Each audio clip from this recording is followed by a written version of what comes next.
guys, how you doing? Welcome. Another day here, right? My name is Dave. I'm a certified instructor in the state of Washington, all right, for New Sound Trucking School. And today we're going to talk about upshifting. Very simple process, but I do know that it's a little nerve-wracking for a lot of people, especially, obviously your first time of such a big vehicle. But I'm going to try to make this as easy as possible for you guys, all right? Well, hey, upshifting, 2 simple steps, all right? And we're going to start, before we go to those 2 steps, we're going to get to know the shifter first, all right? Very simple. Here we go. Shifter. If I get my shifter and I push it towards you guys, right? Very simple. It's going to come to a stop, right? When I push it towards the passenger side, okay? Here you go. Comes to a stop right there. Right here, I got what I like to call the outer wall, okay? That shifter can't go any further. Now, if I let it go and then I push it a little more, comes to a stop right there. Don't want to go anymore, right? That right there is my inner wall, all right? Well, in between my inner wall and my outer wall, I'm going to have all of my gears. In the case of this transmission, right, this is a 13 speed, right, as long as I use my splitter, but we're not going to get into the splitter today. So that means this transmission is essentially, it has 9 gears, right, including low. But today we're only going to use the 8 main gears, right? And those 8 gears are in between my inner wall and my outer wall. All right, here I go. Right now I'm on my inner wall. I'm going to go ahead and push it forward. Once I feel the inner wall, I'm going to go forward. That right there is going to be first. I go straight back. That's going to be second. I go back to neutral, which is right here in the middle. I go to the outer wall, and now I'm going to go ahead and push forward. I'm on third, go straight back on the outer wall, and now I'm on 4th gear, all right? Once I get to 4th gear, I got my splitter right here, okay? Now my splitter, that's my range selector, okay? And this is for my lower gears. I put my selector, range selector up, and now I go to my high range gears, okay? Go forward to neutral. Now I'm going to go back to my inner wall, which is right here. I can feel it right there. And now I'm going to push forward. All right. Now I am on 5th. So you saw it was 1, 2, 3, 4. All right. Range selector up, forward neutral, over to the inner wall, and forward. Technically, that is the position for first, but it's no longer first because my range selector is up. So now this position is 5th gear. All right. Now I'm going to go straight back. Now I'm on 6. Go forward, over to the outer wall, and then forward again. And now I am in 7. Okay. Now one more time, straight back on the outer wall, and I'm on 8. Okay. So again, in between the outer wall and the inner wall, 1, 2, 3, 4. Range selector up, over to the inner wall, start again at first, but that's not going to be first anymore. 5, 6, 7, 8. All right. Why is the walls, the inner wall and the outer wall, so important? Well, for a lot of you guys, it's the first time, right? For most students, when they start driving the first day or the second day, they just can't find the gears. This is not as easy to find the gears as it is your car, your personal car, or your pickup truck, right? So it's a little bit wider, the travel of the shifter, and that's why those walls essentially are there to help you out find those gears. Now, what you need to know, very important of it, is that when you, say for example, you're going to downshift from 7 to 6, right? You go back, you come to the inner wall. You have to make sure that you're very gentle. Why? Because this inner wall, right, the one that's right here, you can actually break that inner wall, all right? If I put a little bit of pressure on my shifter, check it out. It broke, right? It went a little further. Well, if I go forward at this point, I'm going to be on reverse. If I go back, I'm going to be on low, right? And that, of course, is if my range selector is down, of course. All right.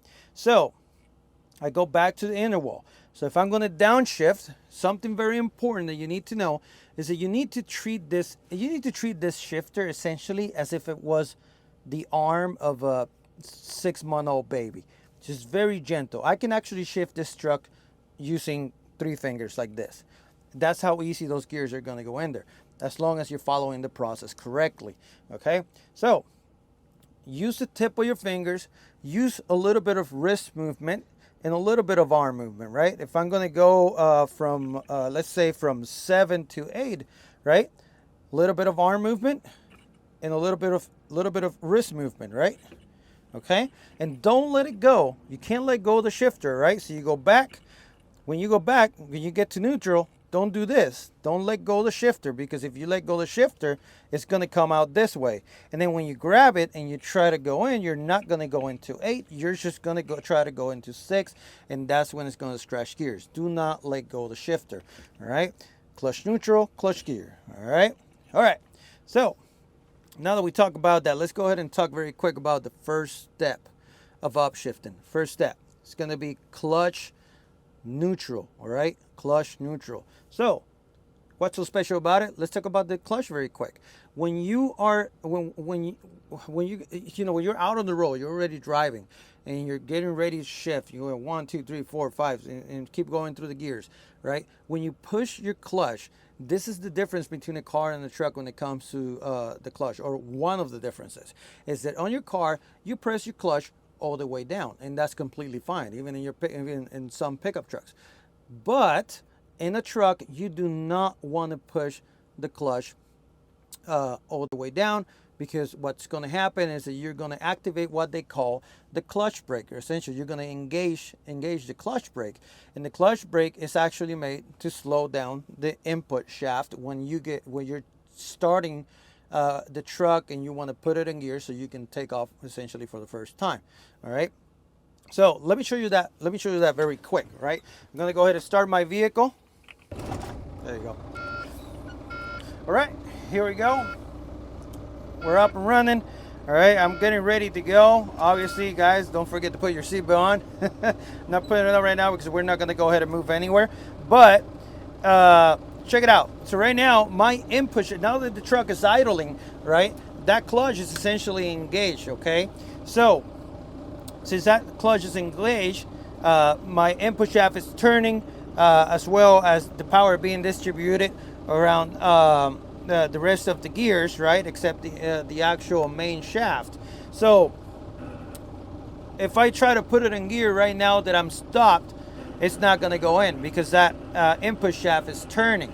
Okay, so I need to be able to slow down the input shaft, and that right there is very similar to your car, except you guys, just by pushing the clutch without having a clutch brake, it's going to be fine. You're going to be able to put it on gear, but this is such a big transmission that you need that part in order to slow down this transmission once you depress the clutch. All right, here I go. I'm going to push my clutch all the way down to the floor, because that is the way that I'm going to engage that clutch brake. All right, I'm going to push this in so you guys can hear that sound. You guys heard it? All right, let's do it one more time. You can see it here in the transmission. You can see the vibration. See it? I'll push the clutch down, all the way down, and it was able to stop the transmission, the input shaft essentially. All right. Now, that is good because it'll allow you, it'll essentially allow you to put it on gear so you can take off. But when you're driving, once you put it in gear and you start driving and you start shifting from first to second, second to third, and so, right? You probably don't want to push that clutch all the way down. All right. Shifting a truck is all about RPMs. Okay. You accelerate the truck, right? You get to the desired RPMs. Could be 1500, could be 1400, 13, 12, whatever it is the case may be, right? And you already know how fast you're going to shift. Once you go to neutral, you press that clutch all the way down, it's going to essentially kill those RPMs that those gears are turning on, and you won't be able to upshift. Okay, so try to make sure that you don't push that clutch all the way down. Push it about halfway, okay? Halfway down, and you should be just fine. Alrighty, so second step is going to be clutch gear. All right, super simple. All together, clutch neutral, clutch gear, clutch neutral, clutch gear. Remember, use the walls to find those gears. All right, now how fast are you going to shift? Let's show you right here. Clutch neutral, clutch gear. Okay, let's do it again. Clutch neutral, clutch gear. That quick. All right, 1, 2. All right, 1, 2. Quick shifting. The speed of your hand shifting has essentially nothing to do with how fast or slow the truck is going. You need to be fairly quick at finding that gear. It doesn't have to be fast, but you can't do it too slow neither. If you just do this, clutch, neutral, clutch, gear, you're going to miss your RPMs, all right? We don't want to do that. So, 1, 2. Memorize that count in your head. 1, 2, 1, 2, 1, 2. All right. Clutch neutral, clutch gear. Clutch neutral, clutch gear. Clutch neutral, clutch gear. Just make a song out of that. Clutch neutral, clutch gear. Clutch neutral, clutch gear. That's how fast you're always going to shift, and you're pretty much for the most part going to get those gears. Now, the first few days you do this, it's gonna be a little hard. All right. Everybody always has a little bit of problem in it at first. That's completely fine.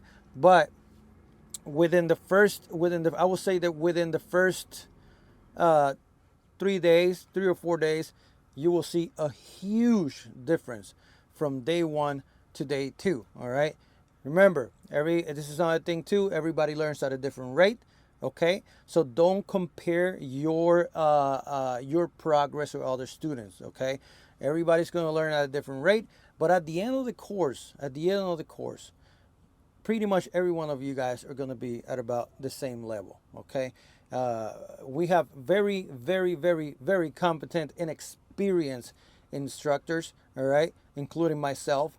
That we really care about you guys, and we're going to make sure that we teach you every single detail you need to know about shifting, upshifting, and downshifting, and we will set you up for success. So I think until the next one, guys, I'll see you later.